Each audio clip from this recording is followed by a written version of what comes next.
Bendito Señor y Dios, cuando nos disponemos a pensar, a meditar en su palabra y lo que ella tiene que decir a nuestras vidas, le suplicamos, Señor, que nos bendiga, que bendiga este tiempo que vamos a dedicar, Señor, al estudio, a la meditación, a la contemplación de su palabra, a la reflexión bíblica, Señor, que habla a nuestros corazones.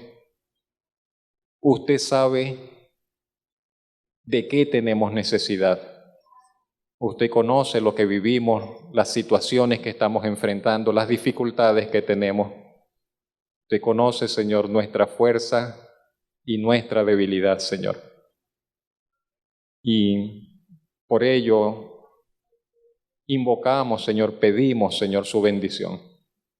Que su palabra, así como lo expresaron los niños, sea lámpara para nuestro camino, traiga dulzura a nuestro vivir, que su palabra obre en medio nuestro y sea esa espada de dos filos poderosa, Señor, para obrar, Señor, la victoria, Señor, en las luchas y en los conflictos de nuestro vivir.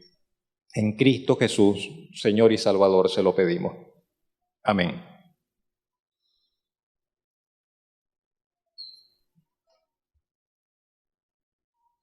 Hemos pasado por los 2 primeros capítulos del libro de Esther. Estamos en el imperio persa, en aquel tiempo el mayor imperio que había conocido la tierra.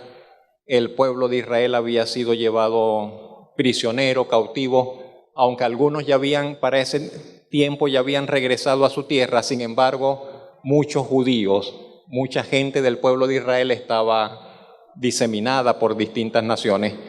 Pero todas esas naciones, desde la India hasta el Oriente, estaban bajo el imperio persa. Un imperio sumamente poderoso en todos los sentidos, influyente en todos los sentidos, pero que sin embargo a los pueblos conquistados les dejaba en la libertad de que ellos adorasen a sus dioses, cultivasen su religiosidad, vamos a expresarlo de esa forma. De manera que aunque se llevaron al pueblo de Israel, sin embargo no les obligaban a que asumieran la religión, la falsa adoración que ellos tenían, sino que dejaron a que los judíos siguiesen adorando a su Dios. En medio de esa situación vimos lo que se presentó en el capítulo 1, el rey queriendo festejar sus triunfos, convocó aquella celebración tan grande, hubo un conflicto con una de las reinas, el rey la depuso, le aconsejaron que buscase otra, todo así cerró el capítulo 2. Nadie sabía que esa joven que escogieron para reina era judía, porque su tutor, su padre adoptivo le dijo: no digas que eres del pueblo de Israel. Y esa joven, que no sabían que era judía, la escogieron como reina para que estuviese al lado del rey, del emperador. Así cerró el capítulo 2. Pasaron algunos años, tal vez 2, 3 años, y pasado cierto tiempo entramos al capítulo 3, que es el que vamos a considerar hoy, capítulo 3 y capítulo 4. Y permítame, antes de que pensemos en algunos puntos importantes de allí, que le demos lectura corrida a ese capítulo 3. ¿Está ubicado? Esther capítulo 3 dice: después de estas cosas el rey Asuero engrandeció a Amán, hijo de Amedata, agageo, y lo honró, y puso su silla sobre todos los príncipes que estaban con él. Y todos los siervos del rey que estaban a la puerta del rey se arrodillaban y se inclinaban ante Amán, porque así lo había mandado el rey. Pero Mardoqueo ni se arrodillaba ni se humillaba. Y los siervos del rey que estaban a la puerta preguntaron a Mardoqueo: ¿por qué traspasas el mandamiento del rey? Aconteció que hablándole cada día de esta manera y no escuchándolos él, lo denunciaron a Amán, para ver si Mardoqueo se mantendría firme en su dicho, porque ya él les había declarado que era judío. Y vio Amán que Mardoqueo ni se arrodillaba ni se humillaba delante de él, y se llenó de ira. Pero tuvo en poco poner mano en Mardoqueo solamente, pues ya le habían declarado cuál era el pueblo de Mardoqueo. Y procuró Amán destruir a todos los judíos que había en el reino de Asuero, al pueblo de Mardoqueo. En el mes primero, que es el mes de Nisán, en el año 12º del rey Asuero, fue echada Pur. Esto es la suerte delante de Amán. Suerte para cada día y cada mes del año. Y salió el mes 12º, que es el mes de Adar. Y dijo Amán al rey Asuero: hay un pueblo esparcido y distribuido entre los pueblos en todas las provincias de tu reino. Sus leyes son diferentes de las de todo el pueblo, y no guardan las leyes del rey. Y al rey nada le beneficia el dejarlos vivir. Si place al rey, decrete que sean destruidos, y yo pesaré 10,000 talentos de plata a los que manejan la hacienda, para que sean traídos a los tesoros del rey.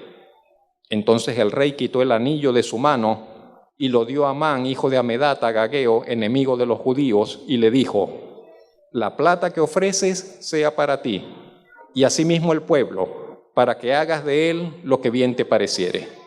Entonces fueron llamados los escribanos del rey en el mes primero, el día 13 del mismo, y fue escrito conforme a todo lo que mandó Amán, a los sátrapas del rey, a los capitanes que estaban sobre cada provincia y a los príncipes de cada pueblo, a cada provincia según su estructura y a cada pueblo según su lengua.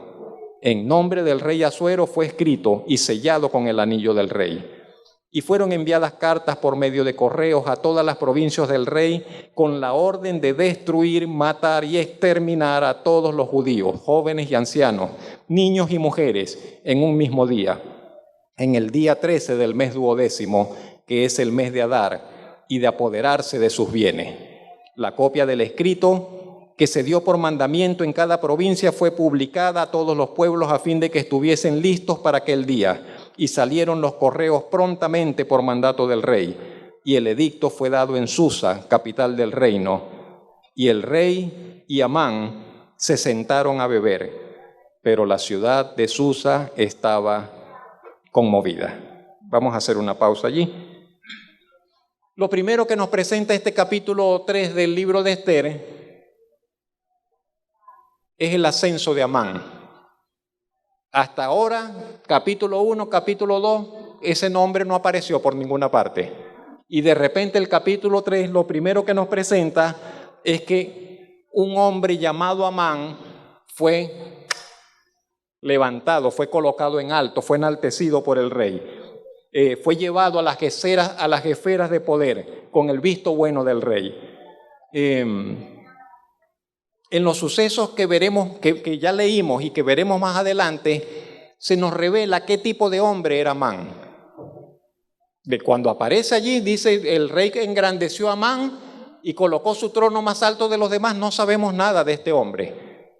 Si es bueno, si lo merecía, si llegó allí de buena manera, de buen proceder, pero los sucesos posteriores nos revelan qué tipo de hombre era Amán. Amán era un político ambicioso, orgulloso, un hombre perverso, un hombre sanguinario, un hombre cruel y un cobarde. Como todos los malos, Amán era un cobarde también. Pero el ascenso de Amán, el enaltecimiento de Amán en las esferas de poder, a la sombra y cobijo del rey, nos muestra algo, hermanos y amigos. Y es que la exaltación de los malos es una realidad en este mundo en el cual nosotros vivimos. No es un suceso único y aislado. Si nosotros leemos toda la Biblia, nos encontraremos que Amán no es el único perverso que llega a una esfera de poder, sino que eso ha sucedido todo el tiempo. Y si nosotros salimos de la Biblia y vamos a la historia nos dirá lo mismo. Y si nosotros nos olvidamos de los libros de historia y vamos a las noticias nuestras de nuestro tiempo, las noticias nos dirán lo mismo. Que en las esferas de poder hay gente mala. Que en las esferas de poder de las naciones hay gente perversa. que en las esferas de poder de la economía que mueve la sociedad y el mundo hay gente cruel, gente maliciosa, gente muy mala. Es una realidad de nuestro mundo. El Señor Jesucristo dijo: los hijos de este mundo son más sagaces que los hijos de luz. ¿Recuerda esa frase del Señor Jesucristo? Dijo: los hijos de este mundo, los hijos de la oscuridad, saben hacer sus negocios, saben moverse, son más sagaces inclusive que los hijos de luz. Y los cristianos entonces a veces andamos allí todos bobitos, que no sabemos ni cómo relacionarnos, ni cómo hacer las cosas, pero los hijos de este mundo saben cómo hacer sus negocios y cómo irse abriendo camino y cómo ir negociando para ir escalando y llegar a las posiciones de poder. Eso dijo el Señor Jesucristo. En esa sagacidad de los hijos de este mundo, ellos alcanzan los sitios estratégicos, los sitios de poder en las naciones. Y por ello es que muchísimas veces esos sitios han estado ocupados por los hombres más viles, por los hombres más ruines, de la peor calaña de la estirpe humana. Y no es, por otro lado, no es un suceso raro que muchas veces buenos gobernantes estén rodeados de malas personas. No es algo extraño que buenos líderes en cualquier parte, hasta en las iglesias, a veces estén rodeados de gente que no es buena, pero están allí al lado de ellos. Esa es la explicación natural de por qué Amán llegó hasta ese lugar, de por qué Amán ascendió y llegó a estar, como decir, a la mano derecha del rey. Esa es la explicación humana. Pero hay una explicación espiritual también. Hay una razón espiritual. Y es la siguiente: Amán en ese pasaje, Amán es una figura. Amán es una figura del mismo Satanás. Amán es un símbolo de la obra de Satanás. ¿Por qué? Mire lo siguiente. Al igual que la serpiente antigua, todo en Génesis, todo en el jardín del Edén estaba tranquilo y perfecto. Hasta que de repente, un día, apareció la serpiente, apareció el tentador. Así sucede con Amán. De repente, inesperadamente, entra en escena Amán, y allí está Amán. Salió como que de la nada. En segundo lugar, ¿por qué? Porque Amán, al igual que Satanás, quiere que los hijos de Dios doblen sus rodillas delante de él. ¿Sabe que eso quiere Satanás? ¿Sabe que eso quiere el diablo, que el Señor lo reprenda? Que nosotros doblemos nuestras rodillas delante de él. Eso es lo que quiere Satanás. Que usted y yo doblemos nuestras rodillas delante de él. Y eso es lo que quieren también los hombres perversos. Que la gente se incline delante de ellos y se doblegue delante de ellos y les dé loas y loores. En tercer lugar, ¿por qué? Porque el motivo de Amán, al igual que el de Satanás, era el odio permanente para con Dios y los que son del pueblo de Dios. No es casual que la Biblia nos diga que Amán era agageo, que Amán venía, los ascendientes de Amán desde tiempos antiguos habían sido enemigos del pueblo de Israel. Enemigos pero acérrimos del pueblo de Israel. Entonces, Amán venía de un pueblo que odiaba al pueblo de Israel, que odiaba a la descendencia de Abraham. Y lo mismo es válido para Satanás. Satanás odia a Dios. ¿Y sabe por qué nos odia a nosotros? ¿Sabe por qué le odia a usted? No por su apariencia, no por esto, no por aquello, porque desde el momento que usted vino a ser hijo de Dios, desde ese mismo momento, entonces, todo el odio de Satanás va contra usted. Satanás odia al pueblo de Dios. Satanás odia a los hijos de Dios. El motivo permanente del ataque de Satanás para con nosotros, para con la iglesia, para con el pueblo del Señor, es porque él odia todo lo que tiene que ver con Dios. Y el objetivo final de Amán y el objetivo final de Satanás será siempre la destrucción del pueblo de Dios. De allí que Amán dice, no es solo con Mardoqueo, los quiero acabar a todos, lo que leímos. Es lo primero que le diría. Lo segundo que le invito a que consideremos tiene que ver con la adoración. Adoración. ¿Sabe que necesitamos adorar? Yo no sé si usted se ha dado cuenta de eso, pero por nuestra naturaleza, por nuestra condición de haber sido hechos por la mano de Dios, de que somos creados por Dios, por un Dios que es digno de adoración, nosotros necesitamos adorar a Dios.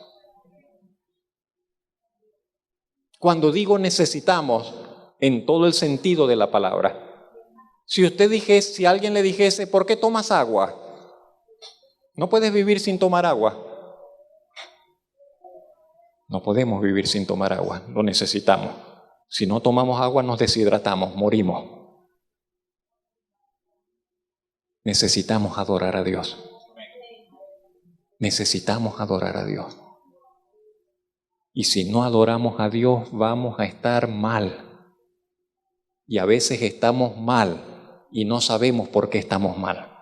Y a veces nos sentimos mal y no sabemos por qué nos sentimos mal. Y quizás nos falta adoración. Cuando dejamos de adorar a Dios, cuando pasamos tiempo sin adorar a Dios, hay algo que por dentro se nos va secando. Fuimos hechos para adorar a Dios. Dios es digno de ser adorado y Él nos hizo para que le adorásemos. Él nos hizo para que le adorásemos. Y adorar no es cantar. Adorar no es cantar, aunque podemos cantar y adorar. Pero no necesitamos cantar para adorar. Pero algo sí tiene que suceder en nosotros, que venimos y adoramos a Dios y le reconocemos como lo que Él es. El grande, el sublime, el único, el eterno.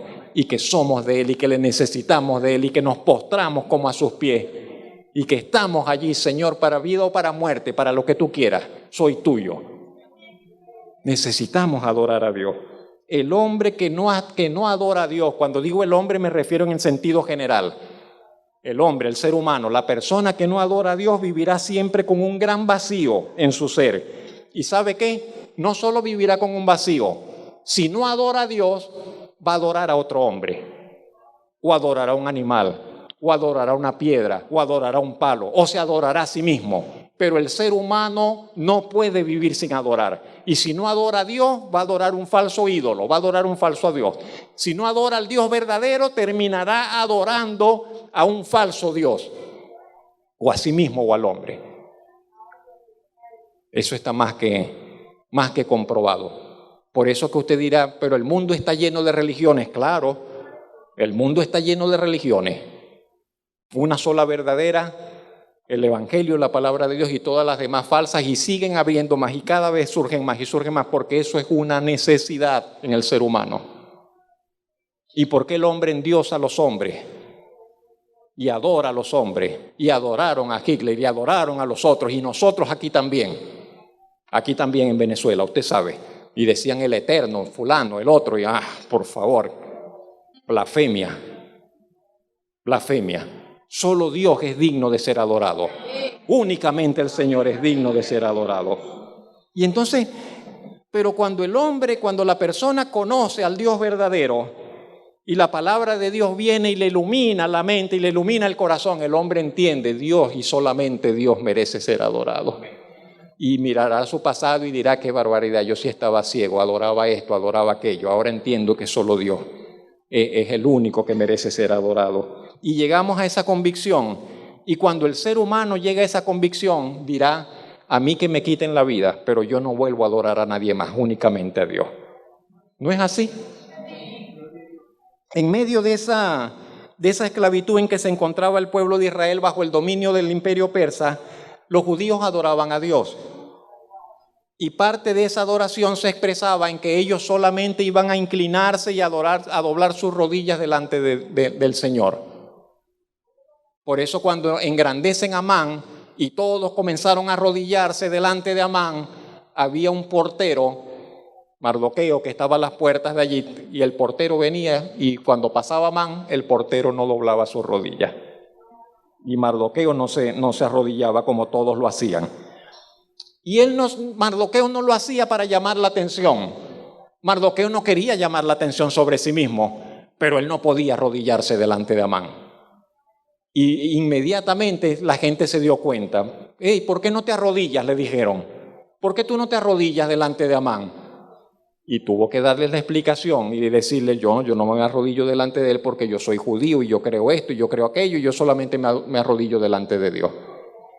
Y comenzaron a presionarle, ya lo leímos y dijeron, bueno, lo denunciaron. De alguna forma ellos se sintieron incómodos. La gente que estaba alrededor se sintió incómoda con Mardoqueo.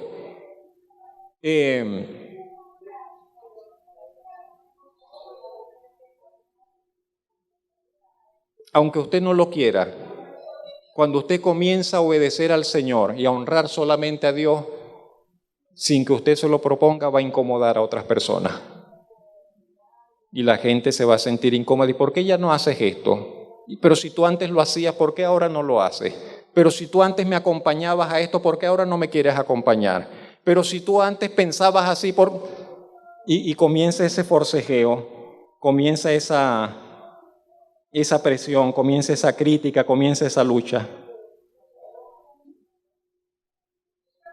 La fidelidad de los creyentes a lo largo de la historia, la fidelidad del pueblo de Dios, te ofende. ¿Cómo le digo? Ofende. La fidelidad de los cristianos ofende a aquellos que no adoran a Dios y despierta malas pasiones en aquellos que no lo hacen. Y aunque no pensamos mucho de esta manera, y quizás no vemos la vida de esta forma, pero desde que entró el pecado, desde que el pecado entró a la esfera humana, aquí se produjo un cisma en la humanidad, quiero decir, en la tierra. Se produjo una división, se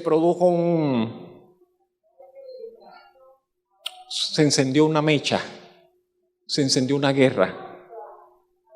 guerra sin tregua, un conflicto sin cuartel. Hay un choque constante entre la luz y las tinieblas, entre aquellos que se acercan a Dios y aquellos que no quieren saber nada de Dios, entre los valores del reino de Dios y de la justicia de Dios y los antivalores que están en este mundo y que nacen del enemigo de Dios. Y cuando cada uno de nosotros, cuando usted toma la decisión de ser fiel al Señor, reconociéndole como su autoridad, porque no basta con decir yo creo en Dios, usted tiene que hacer de Dios su autoridad. No es decir yo creo que Dios existe, yo creo, no, hasta los demonios creen, eso dice la Biblia, hasta los demonios creen y tiemblan. Entonces no basta con creer, es reconocerlo a Él como nuestra autoridad. Entonces, si Dios me da permiso, yo lo hago. Si Dios no me lo aprueba, no lo puedo hacer, porque no lo aprueba el Señor. Le pertenezco a Él. Y cuando voy a tomar una decisión, trato de orar y decirle, Señor, quiero tomar una decisión que sea agradable a ti, que esté de acuerdo con tus propósitos. No quiero decidir por mi propia voluntad, sino como dijo el Señor Jesucristo, como oró nuestro Salvador y dijo, no se haga mi voluntad sino la tuya. De eso se trata. Entonces, cuando tomamos esa decisión de reconocerle como Señor, como autoridad de nuestras vidas, entramos a una guerra espiritual. Entramos a una guerra, a un conflicto que a veces nos pone literalmente entre la espada y la pared, que a veces literalmente demanda todo, hasta nuestra vida, literalmente. Y eso fue lo que sucedió con Mardoqueo. Algo tan simple. Mardoqueo quiere adorar a Dios. Mardoqueo se ha propuesto solamente adorar a Dios y ahora está bajo amenaza de muerte. Y no solamente él, sino todo el pueblo judío, por la misma razón. Su lealtad innegociable para con Dios su negativa de arrodillarse ante Amán fue el pretexto y motivo para que el enemigo le declarase la guerra al pueblo de Dios. Hay algo más que considerar en este punto antes de pasar al siguiente. La Biblia dice que debemos obedecer a las autoridades. Se espera que un cristiano tiene que obedecer las leyes. Dice la Biblia que los que están en autoridad porque Dios los ha puesto sobre esa autoridad, para ejercer esa autoridad. De manera que el consejo bíblico, la palabra del Señor nos exhorta que obedezcamos a las autoridades establecidas y mostremos respeto y sujeción a la autoridad. Pero, y tenemos que colocar un pero, muy puntual y muy importante, pero esa obediencia a las autoridades, esa obediencia del creyente a las autoridades, cualquier autoridad que sea, es condicional. Y está condicionada al hecho de que la autoridad, la figura de autoridad, lo que pida, no contradiga los mandatos de Dios. Cuando la autoridad terrenal exige algo que es contrario a la ley de Dios, hay que desobedecerle. Hay que desobedecerle. Así lo dijo ya hace muchos años, teólogo cristiano John Stott, dijo, si se promulgan leyes que contradicen la ley de Dios, si se promulgan leyes en los estados, en los países, en las naciones, en la sociedad, que contradicen la ley de Dios, la desobediencia civil es un deber cristiano. Si el Estado, si el país, si la Constitución, si las leyes promueven leyes que son contrarias a la ley de Dios, la desobediencia civil es un deber de todos aquellos que decimos honrar y obedecer al Señor, de adorar a Dios. ¿Sí me explico? Y dígame si eso no tiene que ver con nosotros. Estamos siendo testigos del peor momento de la humanidad.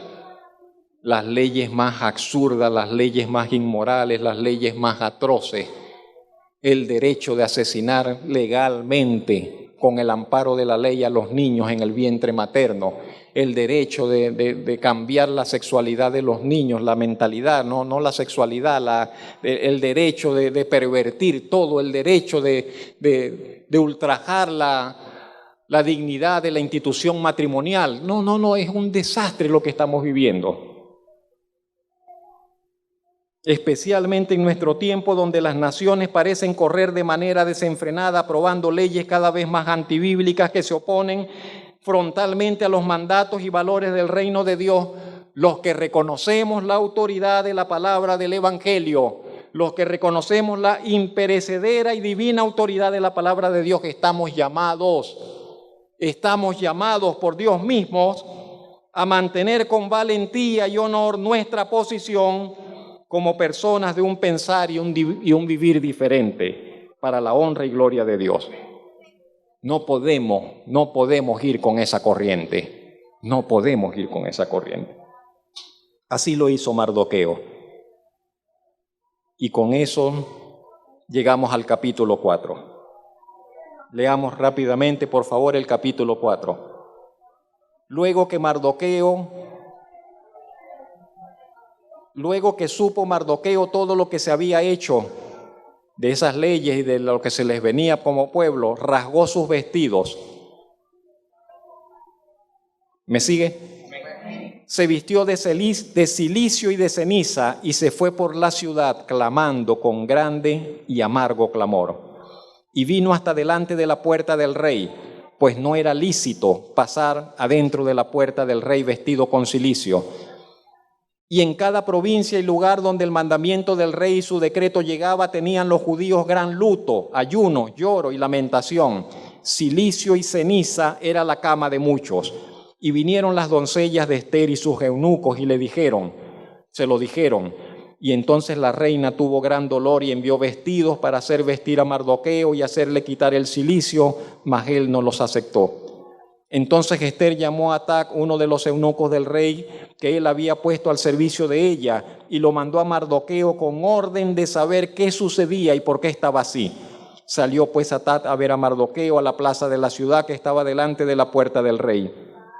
Y Mardoqueo le declaró todo lo que le había acontecido y le dio la noticia de la plata que Amán había dicho que pasaría para la hacienda, para los tesoros del rey a cambio de la destrucción de los judíos.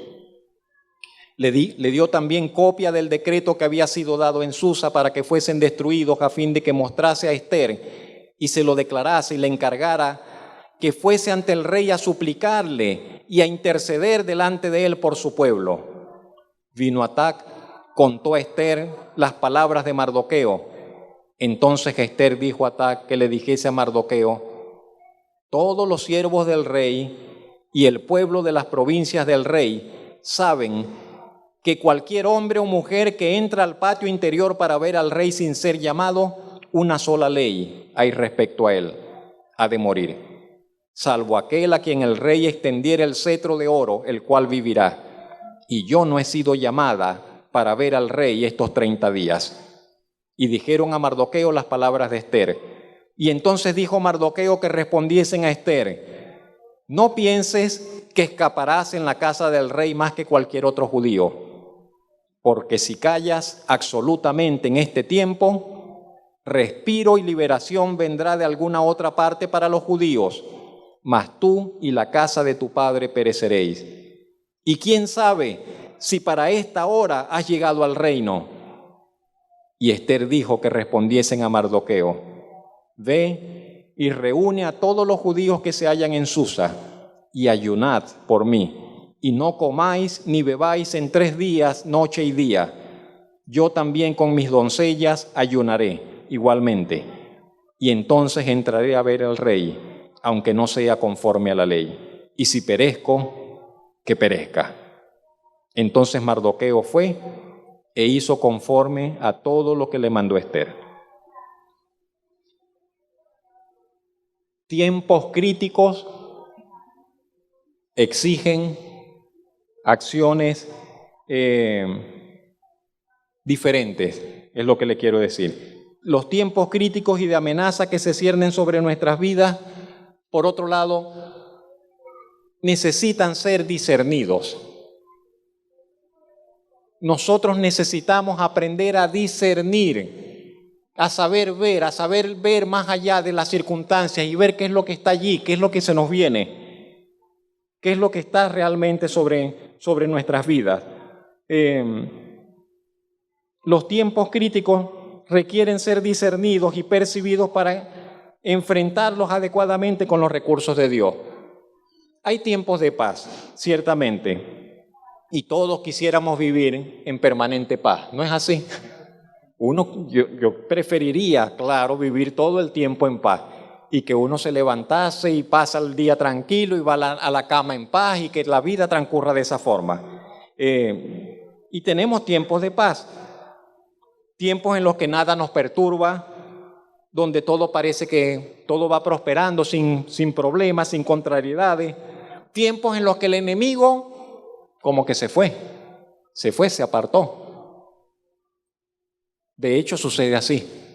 La Biblia dice que el Señor Jesucristo estaba siendo tentado por Satanás cuando estaba en el desierto, ¿recuerda? Pero después que terminó las tentaciones, dice la Biblia, el diablo se apartó por un poco de tiempo. Se apartó por un poco. Y así sucede con nuestras vidas. Estamos a veces bajo ataque y el enemigo después lo reprendemos, lo enfrentamos, quiero decir, el Señor nos libra de eso y el enemigo se aparta por un tiempo, va a regresar.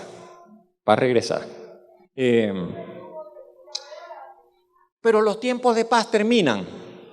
Los tiempos de paz, de repente un día comenzamos el día tranquilamente y a mediodía se complicó todo. Y una vez que inicia el conflicto, y una vez que inician los problemas, una vez que se hacen presentes las amenazas, todo se pone como oscuro, todo se tolda allí. y el tiempo se hace incierto. ¿Y qué va a pasar con esta situación? ¿En qué va a terminar toda esta situación? Y lo que le quiero decir es, en tiempos de conflictos, en tiempos de adversidad, en tiempos de ataque, en tiempos de lucha, tenemos que tomar medidas, y no cualquier tipo de medidas, sino aquellas que como hijos de Dios estamos llamados a tomar y estamos invitados a tomar. La causa de los muchos males de la iglesia y de los hijos de Dios no es que seamos atacados, no es que tengamos problemas. ¿Sabe cuál es la causa de muchos de nuestros dolores? Que en medio de los problemas no hacemos las cosas que nos conviene hacer. Que tratamos de solucionar las cosas como no conviene. Que tratamos de pelear con armas que no son las que nos corresponden. Que tratamos de resolver y de definir las situaciones de una manera que no es la que nos corresponde como hijos de Dios. ¿Sí me explico? A veces parece más fácil ignorar algo. Trágicamente es la experiencia que muchas veces se repite. Decimos, no, yo no creo que eso vaya a pasar. No quiero, cuando decimos así es que no queremos pensar en eso. No quiero preocuparme por eso, no quiero tener esa preocupación, esa carga, esa angustia en el corazón, prefiero ignorarlo. Pero por el hecho de que lo ignore, no lo anulas, allí está la situación, allí está el problema. Y como yo lo ignoro y no lo atiendo, el problema se va haciendo cada vez peor porque no lo atiendo. ¿Sí me explico? Entonces ignorarlo, aunque puede ser más fácil, no es lo más acertado, no es lo más conveniente. A veces puede suceder que la amenaza llega y de una vez nos rendimos y ya nos damos por perdidos y ya nos damos por vencidos y tiramos la toalla sin siquiera intentarlo y de una vez nos venimos abajo. Y solamente se presentó por allá de lejos y ya tiramos la toalla. No, ya estoy perdido. No.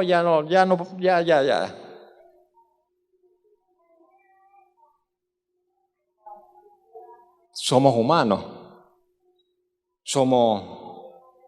A veces estamos quebrados por dentro y apenas solamente algo mínimo que nos termina de hacer caer. Sin embargo, como creyentes, como personas que entienden que estamos en esta tierra y todos estamos en esta tierra por el favor del Señor, por el favor divino, debemos tomar otra actitud. Porque ninguno de nosotros está en esta tierra por nuestra propia fuerza. La mano de aquel invisible, el Dios Todopoderoso, nos tiene acá. Nos trajo a la existencia y Él es el que sostiene nuestro vivir. Él es el que sostiene nuestro vivir. Y ese Señor, ese Dios único, invisible, pero verdadero, Él y solo Él, tiene el control de todas las circunstancias, presentes y futuras, aquellas que son potencialmente buenas o potencialmente malas. Y ninguno de los que creemos en Él, en el Dios de la Biblia, en el único Dios que existe, deberíamos tener una actitud de tirar la toalla antes o de pensar, no, yo no podré con esa circunstancia, no podré con esa situación.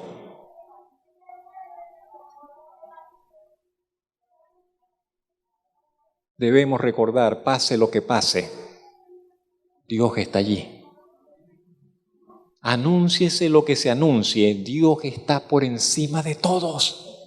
Dios está por encima de todo. Dios está allí, sobre todas las cosas. Y no solo está allí, usted puede recurrir a Él. Usted puede recurrir a Él.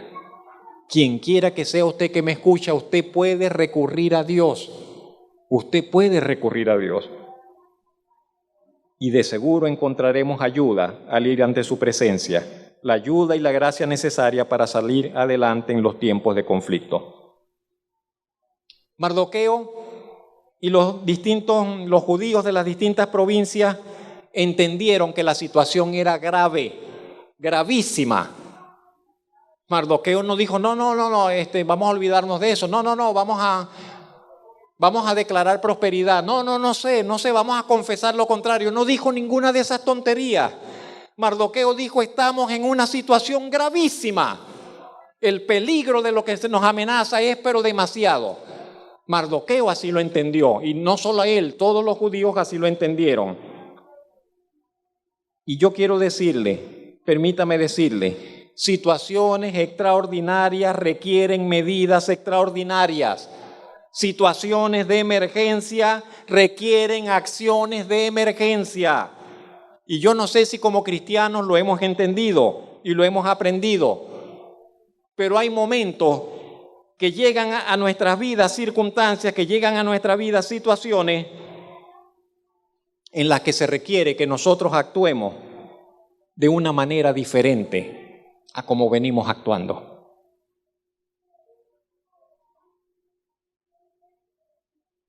¿Me escuchó? Hay momentos en que se requiere que actuemos de forma diferente. Y usted puede decir, pero yo siempre he hecho esto así. No, pero hay momentos en que se requiere que actuemos de forma diferente. Hay momentos en que se requiere que oremos de forma diferente. Hay momentos en los que se requiere que usted se comprometa con Dios de una manera diferente. Hay momentos en que se nos pide que actuemos de una forma totalmente distinta a como venimos actuando. Y eso es lo que sucedió con Mardoqueo y todos los judíos. Y comenzaron y dijeron, estamos en esta situación, y dejaron de comer y se echaron ceniza sobre sí, se vistieron de silicio. Y dice la Biblia, la cama de algunos era silicio y ceniza. Dijeron, estamos en una situación de completa gravedad.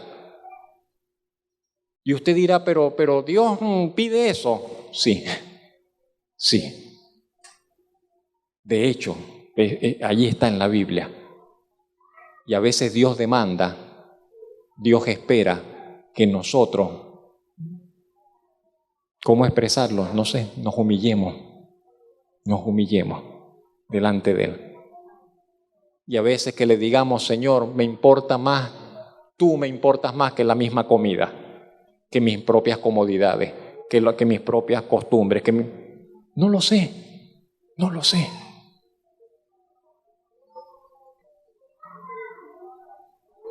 Hay situaciones que requieren que busquemos la presencia del Señor de manera diferente.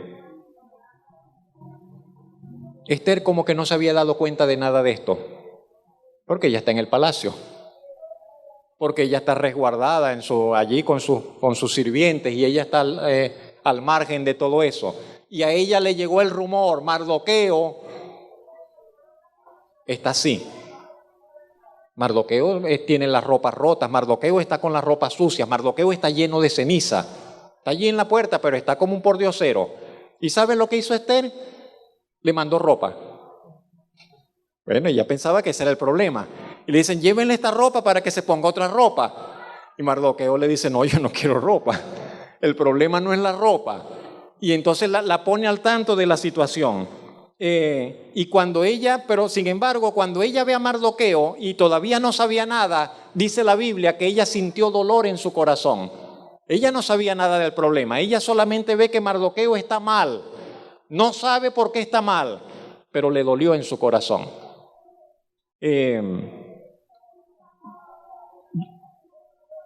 ¿Qué hacemos nosotros cuando vemos a la gente que está mal?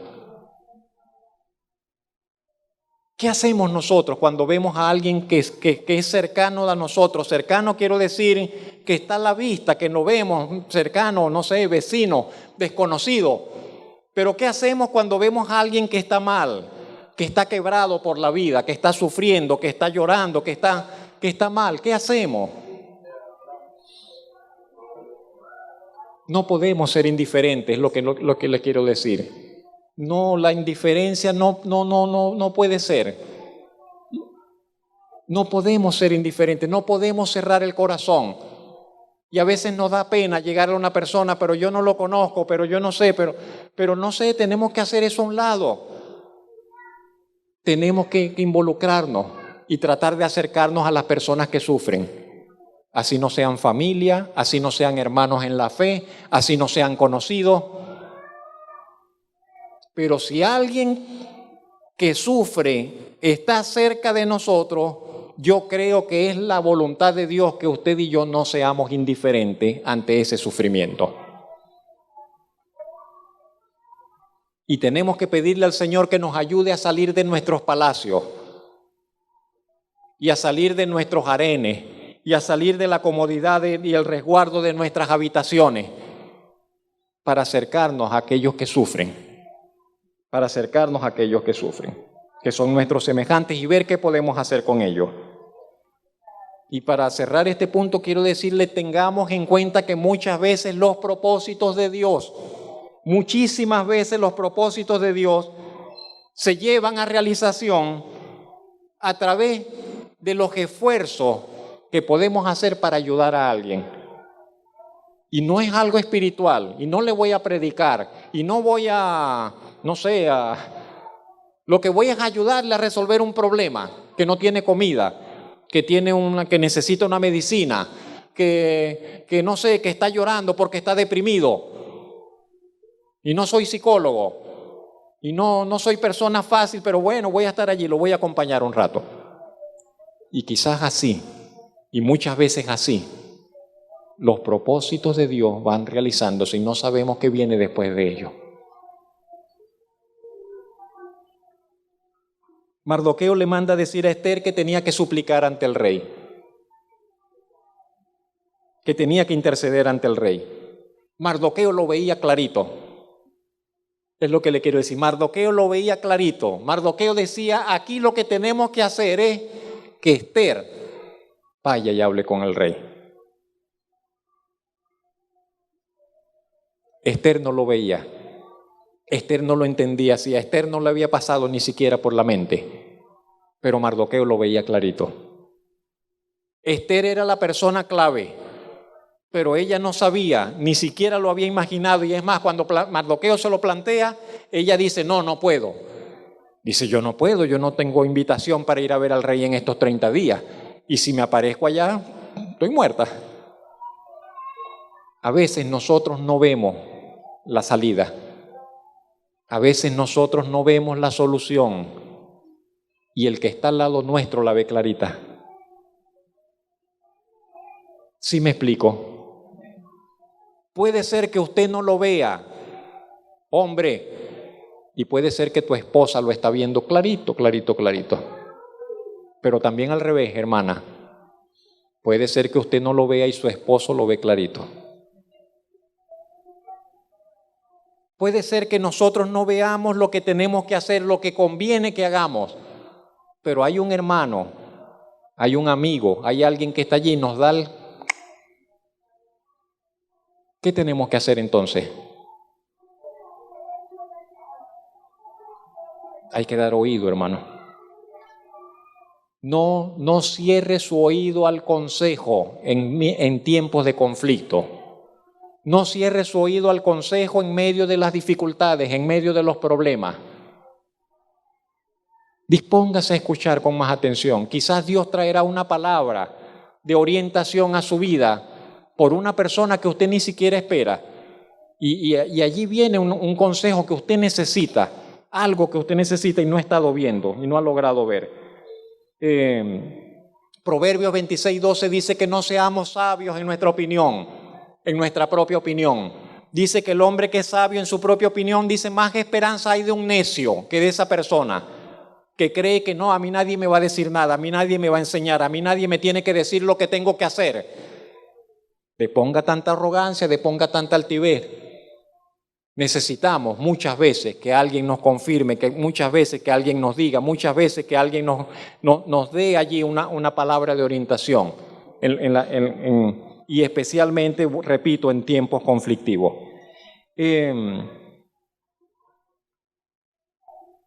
Llegamos al verso 13 y 14. Mardoqueo le dice a Ester que tiene que comprometerse, en pocas palabras. Mardoqueo le dice, si tú crees que porque estás en el palacio estás segura, no vas a escapar. No vas a escapar. Y Mardoqueo le dice, quizás para esto llegaste al trono.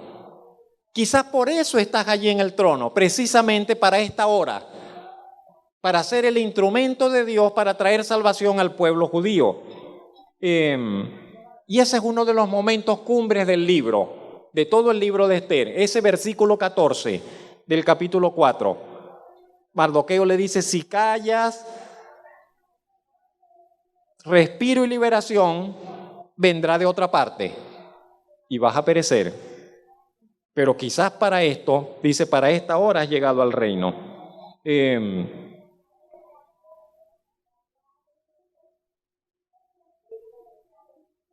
Dios es un Dios de salvación. Dios es un Dios de salvación. Pero Dios usa instrumentos para salvar.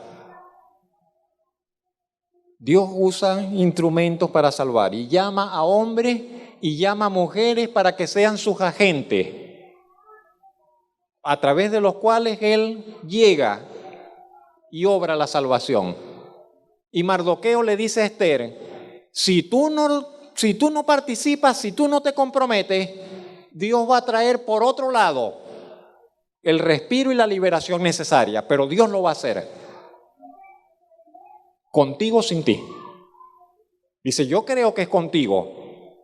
Le dice Mardoqueo a Ester, yo creo que es contigo, pero si tú no participas, si tú te cierras a eso, Dios va a usar a otro. Dios obrará de otra forma y tú te lo pierdes. ¿Cómo estamos nosotros con ello? ¿Cómo estás tú con ello? ¿Cómo estamos nosotros ante ello? Dios va a salvar. Dios va a salvar. Dios está comprometido con salvar. Dios es Dios salvador. Ninguno de los que el Señor se ha propuesto salvar quedará sin ser salvado. Absolutamente todos los que Dios se propone salvar, Dios los salvará. Tenga que usar a quien tenga que usar. Tenga que usar los medios que tenga que usar, pero Él no quedará frustrado en su propósito de manifestarse como Dios salvador, como Dios redentor. Mardoqueo le dice a Ester que tiene que arriesgarse y presentarse ante el rey, pues el momento lo demanda. Y yo digo, ¿y nosotros? Cuando yo como hijos de Dios damos un paso al frente, en medio del conflicto y del peligro, damos ese paso confiando y esperando en Dios y su favor. No vamos de temerario y no tenemos que ir de temerario, ni de imprudente, ni de arriesgado, ni de idealistas, ni de soñadores, ni de atrevidos, ni nada de eso, pero tenemos que ir como hombres y mujeres que conocen a su Señor y van en el nombre del Señor y van confiando en el Señor y van esperando en Dios y su favor. Hay un favor de Dios que hace diferencia y vamos esperando en Dios y su poder y vamos esperando en Dios y su inquebrantable fidelidad. Cada vez me gusta más esa frase. La fidelidad del Señor es inquebrantable. Inquebrantable. Dios y su fidelidad es inquebrantable. Y en realidad, entonces cuando usted y yo vamos adelante y dice, pero te vas a meter en el centro en el fuego, y no estamos arriesgando nada cuando vamos allá, confiando en el Señor. Al contrario, estamos asegurándonos la vida. Estamos asegurándonos la vida. Te vas a meter en la candela, pero es que yo voy porque el Señor me dice que vaya allá. Y es lo que tengo que hacer y voy confiando en Él. Y no estamos arriesgando nada ni estamos poniendo en peligro nada. Lo que estamos haciendo es asegurar nuestras vidas. Esther dice, yo voy a hacerlo. Esther dice, ok, yo lo voy a hacer. Se convenció. Pero dice, pero vamos a hacer algo primero. Y usted sabe, le pidió que hubiesen primero 3 días donde todos estuviesen ayunando antes de que ella se presentase ante el rey.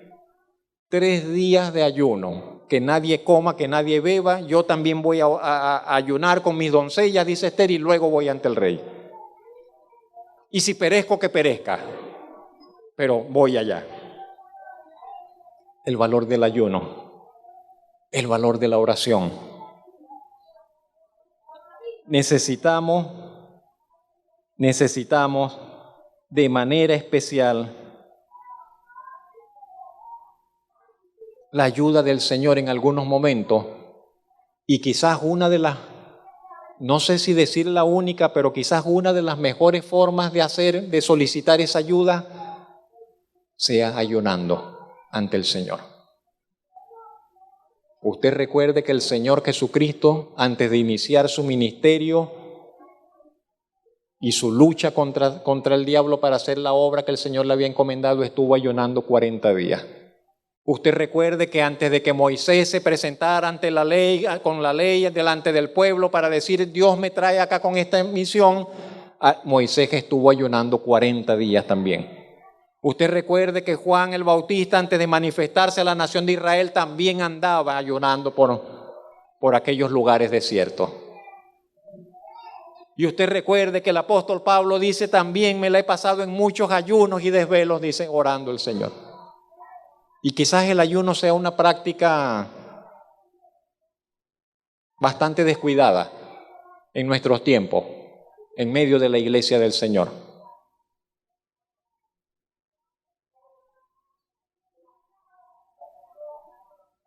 Pero el testimonio bíblico del valor de la oración y del ayuno en las circunstancias críticas nos muestra que hace una diferencia y que siempre hará una diferencia.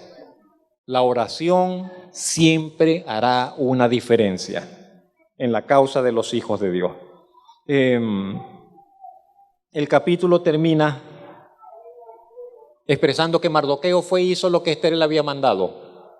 Y aquí como que se invirtieron los papeles, porque en todos los capítulos anteriores decía que Esther hacía lo que Mardoqueo le mandaba. Pero ahora aquí dice, Mardoqueo iba a hacer lo que Esther le mandó.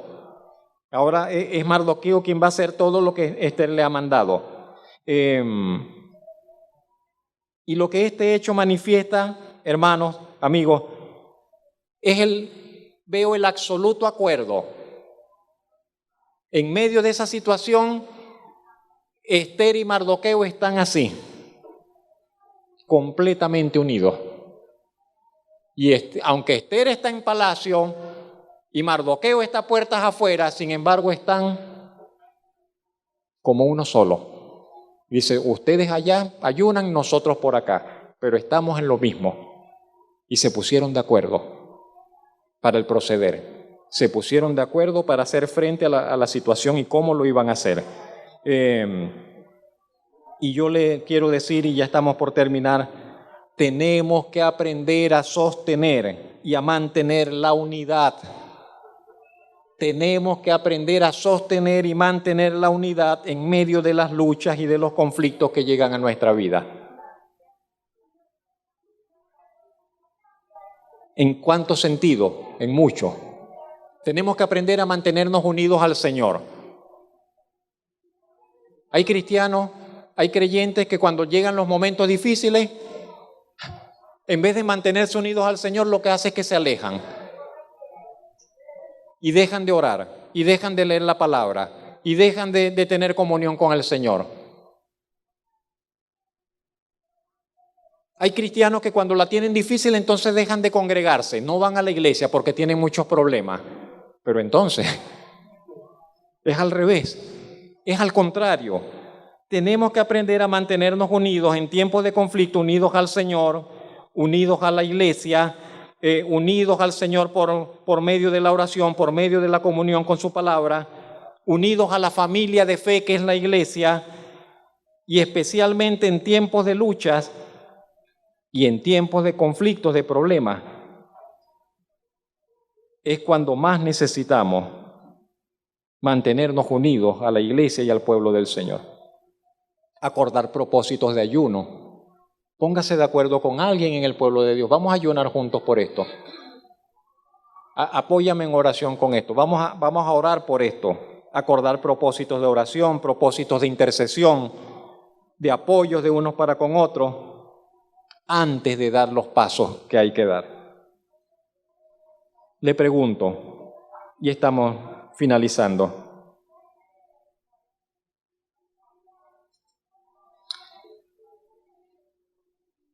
¿entiende usted?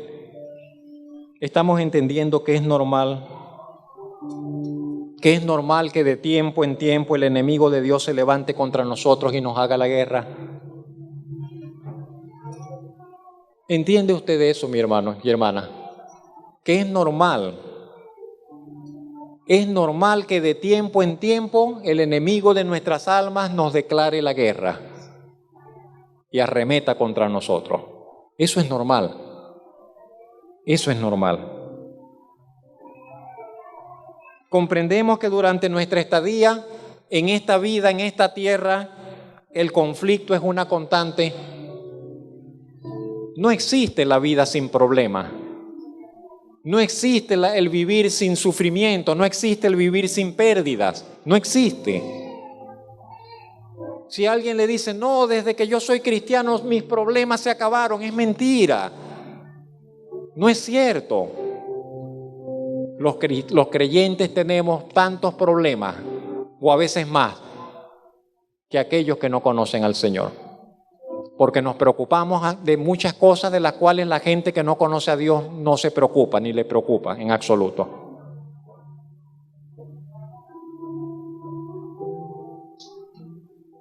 El conflicto es una constante en la vida de fe. El conflicto es una constante. Y la pregunta es, ¿estamos caminando en fidelidad para con el Señor? Estamos caminando, eso sí debe preocuparnos, estamos caminando en fidelidad para con el Señor. Mardoqueo se mostró fiel en todo. Propongámonos, cada uno de nosotros, ser fieles al Señor, ser hombres y mujeres de integridad para con su Señor. Seamos fieles al Señor. Dios recompensa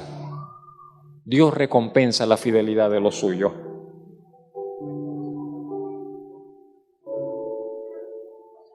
Pero si esa fidelidad nos complica la vida, aprendamos entonces a mantenernos fieles, aunque la vida se nos complique. Aunque la vida se nos complique, por ser fieles al Señor, tenemos entonces que aprender a mantener la fidelidad, mantener la bandera de la fidelidad, aunque la vida se nos vuelva complicada. ¿Cómo resuelve usted los problemas que llegan a su vida? ¿Cómo trata de resolver los problemas que amenazan su seguridad? ¿Cómo trata usted de resolver los problemas que ponen así una sombra medio oscura sobre el futuro, sobre el mañana? ¿Cómo los enfrenta? Haga uso de la oración. ¿Está haciendo usted uso de la oración y del ayuno para hacer frente a sus luchas y problemas?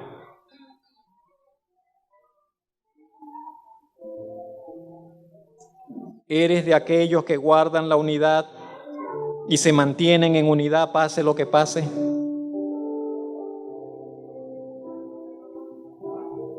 Cada uno de nosotros puede hacerlo. Cada uno de nosotros puede hacerlo. Vamos a orar. Por favor, incline un momento su rostro, por favor.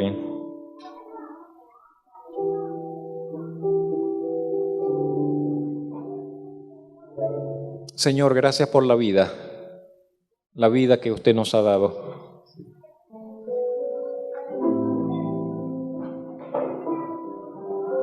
A veces quisiéramos, Señor, que fuese diferente en algunos aspectos. A veces nos sentimos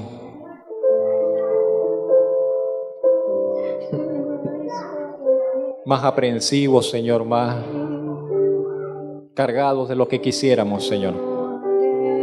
Pero agradecemos por la vida, Señor, que usted nos ha dado. Agradecemos por la experiencia de la vida, de estar entre los vivos, Señor. Y creemos, Señor, que la vida, Señor, que la vida es maravillosa, Señor. Pero entendemos que la vida siempre estará incompleta, a menos que usted venga a traer la plenitud, Señor. A menos que usted venga a estar coronando la existencia, derramando de su luz, de esa esperanza que se extiende por la eternidad, trayendo el descanso de su perdón, el descanso de su paz, trayendo la esperanza que no avergüenza, Señor, a los corazones, trayendo lo imposible a nuestras limitadas manos, a nuestros débiles corazones, Señor, porque somos débiles, Señor. A veces nos armamos de valor, pero usted sabe cuán débil somos, Señor. Hoy reconocemos que necesitamos su ayuda para vivir, que necesitamos su ayuda para poder experimentar, Señor, la plenitud que es posible experimentar, Señor, acá en esta tierra, al tener comunión con usted. Enséñenos a adorarle, Señor. Enséñenos a poder cultivar, Señor, ese aspecto tan central, tan vital como lo es adorar. No queremos adorar a otros. No queremos adorarnos a nosotros mismos. No queremos adorar, Señora, ni siquiera la cultura que nos rodea, las costumbres. No, queremos adorar al único Dios verdadero y a nadie más. Enséñenos, oh Padre, a profundizar, que podamos profundizar en esa experiencia de adorar al Dios vivo y podamos encontrarle a usted, Señor, en la intimidad de nuestros hogares. Podamos encontrarnos con usted, Señor, con sinceridad, con todo nuestro corazón.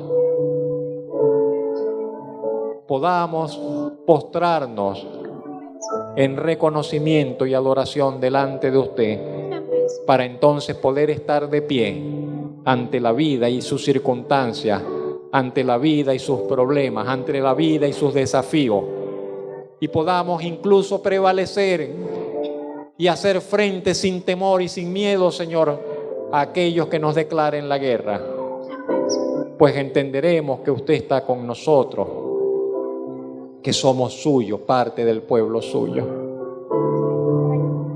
Henos aquí, Señor, todavía deseosos de conocerle, de encontrarnos con usted, de ser más entendidos de cuál es su voluntad para con nosotros. Prevalezca ese propósito suyo en nosotros, se haga su voluntad en nosotros. Gracias por su palabra que hoy ha traído, Señor, a nuestro pensamiento y corazón. En Cristo Jesús. Amén. Heme aquí, Señor, envíame. Si te puedo servir, aquí estoy.